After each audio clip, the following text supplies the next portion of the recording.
রোববার ক্রিকেট কনফারেন্সে ফুটবল ও ফুটবলারদের নিয়ে বিসিবির নবনির্বাচিত পরিচালক আসিফ আকবরের করা অবমাননাকর মন্তব্যের ব্যাখ্যা চেয়ে সোমবার বিসিবিকে চিঠি দিয়েছে বাফুফে।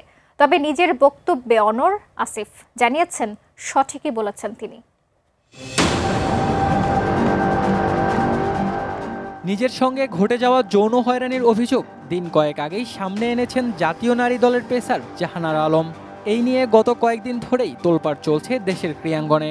সেখান থেকে যখন বেরিয়ে আসার পথ খুঁজছে বাংলাদেশ ক্রিকেট বোর্ড, তখনই অবমাননাকর বক্তব্যে ফুটবল ও ক্রিকেটকে মুখোমুখি অবস্থানে দাঁড় করালেন আসিফ আকবর।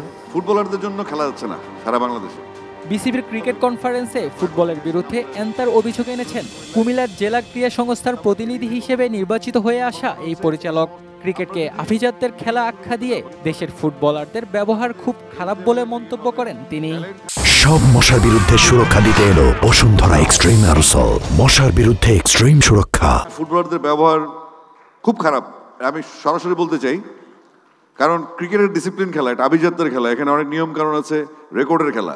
আর ফুটবলার হচ্ছে যদি থ্রো একজনের গায়ে আরেকজন লাগে, সে মিথ্যা কথা বলছে আমার থ্রো, তাই না? শুরুটাই খারাপ। আসিফ আকবরের এমন মন্তব্যে সামাজিক যোগাযোগ মাধ্যমে বয়ে যাচ্ছে সমালোচনার ঝড়।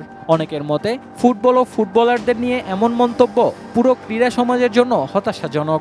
আসিফ ক্ষমা না চাইলে বড় অ্যাকশনে যাওয়ার হুমকিও দেন সাবেক ও বর্তমান ফুটবলাররা। সোমবারই আসিফের এমন অশোভন মন্তব্যের ব্যাখ্যা চেয়ে বিসিবিকে চিঠি দিয়েছে বাফুফে।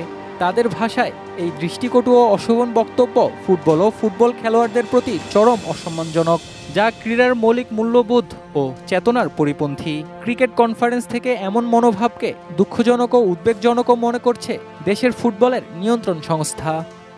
আমাদের যে কোনো বিসিবি এখনো এই নিয়ে কোনো প্রতিক্রিয়া না জানালেও আসিফ আকবরের যেন থোড়াই কেয়ার। সোমবার ক্রিকেট কনফারেন্সের দ্বিতীয় দিন আসিফ বলেছেন, যা বলেছি ঠিকই বলেছি।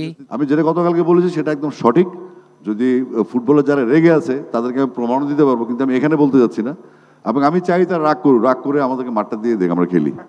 Mahmud Ibrahim, ATN news, Dhaka.